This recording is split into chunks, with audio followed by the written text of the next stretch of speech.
Жаңалықтарды улантабыз. Улуттук фтизиатрия борборун жана дары-дармек менен камсыздоо департаментинин жооптуу кызматкерлерине кылмыш иши козголду. Алар кургак-учуга каршы ФС-1 препаратын оорулууга колдонуп, клиникалык тажрыйбаны мыйзамсыз өткөрүшкөнү айтылууда. Борбор тийиштүү документтерсиз эле аталган дарынын сыноодон өткөрүүгө Казакстандын инфекцияларга каршы препараттын илимий борбору менен келишим түзгөн. Иликтөөлөргө караганда дары колдонулган 54 бейтаптын 10-унун абалы начарлаган. Кургак-учуга каршы күрөшүү боюнча коалициянын төрайымы Индира Казиева менен бул теманын тегерегинде кебизди улантабыз. Индира айым, куш келипсиз. Башкы прокуратуранын маалыматына караганда, жогорудагы препараттын колдонууда 10 адамдын 2-өсү каза болуптур.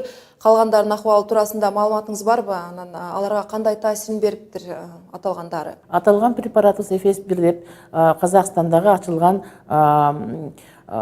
изилдөөлөрдүн негизинде келип чыккан. Бул Казакстанда 2 жерде изилделип, анан 3-үчүсү бизге ушу Кыргызстанга биринчи жолу берилип атат.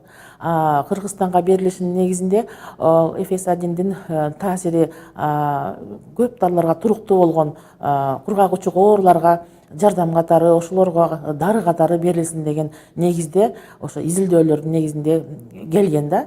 Бирок анын негизинде булар башталганы менен, ушундай изилдөөлөрдүн негизинде башталган ооруга кандай таасир берерин, жана дагы кандай кошумча таасир берерин, анын оору күчөшү же болбосо башка оорулар козголушу жөнүндө эч кандай маалымат берилген эмес. Жана ушуга байланыштуу бүгүнкү күндө өкүнүчтүү бир окуя болду. Ушундагы 2 оорулубуз бизден каза тапты. Кандай дейсиз, эгер бейтап аталган дарыны колдоном деп өзү жазуу түрүндө сөз берип доосу жок экенин айтса, министрлик же ошол эле борбордун доктурлары да жоопкерчиликке тартылышы керекпи? Бүгүнкү күндө мен юрист катары силерге айтып кете турган болсом, ар бир оорулуу өзүнү кайсыл ыкма менен дарыланышты тандоого укуктуу да. Биздин ошондой мыйзамдардын негизинде кайсы оорулуу болсо дагы, кайсы оору болсо дагы ошондой кайсы ыкма менен, кайсы дарыланганга, кайсы дарылануучу ошондой мекемеге барып, же болбосо дарыгерге кайрылышты өзүнүн укугу бар. Бирок укугу болгону менен алар билбейт да кайсыл ыкма менен дарыланганда ошондой ыкма менен айыгып кетеринчи. Алар мисалы үчүн көп дарыга туруктуу болгон оорулар бардыгына макул. 24 ай дары ичип кыйналып, дагы кошумча оорулардын баарын козгоп, бөйрөк, боорлору кыйналып, кузуп аябай өтө начар көтөрүшөт. Анткени алардын кошумча дагы дарыдан кийинки кошумча белгилери пайда болот да. Алар аябай оору көтөрүшөт. Ошолекке карашпастан алар дарыларын ичип келатат. Бирок ошо ФС-1 болгон ошолекке дарыны дагы бир өзүнчө бир сүйүнүшүп, ушундан бир тезден тез сакайып кетем деген багытта балким алар жазбай деле койгон болушу мүмкүн. Бирок алардын укугу эле дарыгерлердин жана ошолекке өткөрө турган мекемелердин эгерде изилдөө өткөрүп аткан болсо, ошо адамдарга айтыш керек эле, булар менен силер биринчи жолу ичип атасыңар бул дарынын таасири мындай болот. Эгерде начар болуп калса, акыбалыңар жаман болуп калса, доо арызыңарды кимге коесуңар, өзүңөргө коесуңарбы, макулсуңарбы, жокпу деп баарын түшүндүрүп туруп, жана кагаз жүзүндө гана келишим түзүп алып туруп анан кийин өткөрүш керек эле да.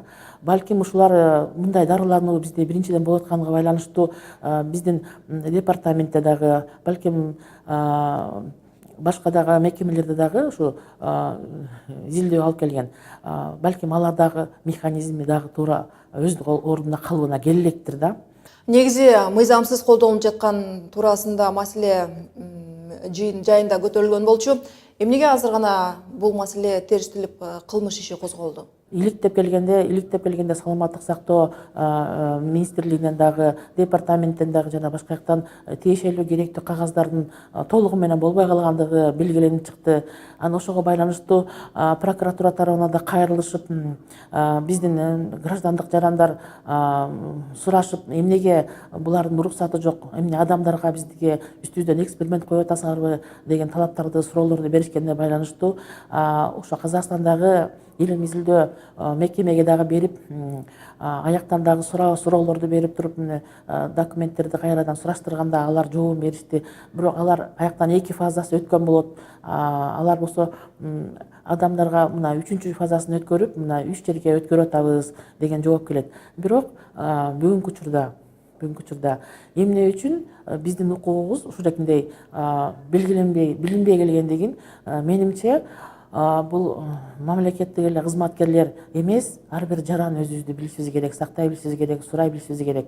Анан ушул укуктарыбыздын баары тең тебеленбеш үчүн өзүбүз дагы мындай бизге тиешелүү немени документтерди, кагаздарды убагында толтуруп теришти билишибиз керек. Ошого байланыштуу көпчүлүк жарандардын суроосуна да байланыштуу прокуратурага чейин бул ишти иликтеп бергиле, чындап эле эгерде кагаздары жок болсо, уруксат кагаздары жок болсо, анда үстүбүздөн эксперимент кылып аткан болушу мүмкүнбү деген суроолордун негизинде прокуратурага дагы суроолор берилген эле. Ошол жака берилгенден кийин аяктан кароолор өтүп, бүгүнкү күндө генеральный прокуратурага эмне үчүн иш келип калды? Ошол себеп дегенде эки адамдын өмүрү кыйылган үчүн анан ушу каралып, териштелип, иликтелип келе жатат да. Рахмат сизге. Дагы бир жолу эске салам, улуттук фтизиатрия борборунун жана дары дармек менен камсыздоо департаментинин жооптуу кызматкерлерине кылмыш иши козголду. Алар кургагучка каршы ФС1 препаратын оорулууга колдонуп клиникалык тажрыйбаны мыйзамсыз өткөрүшкөнү айтылууда. Биздин конокто кургак копчукка каршы күрөшүү боюнча коалициянын төрайымы Индира Казиева болду.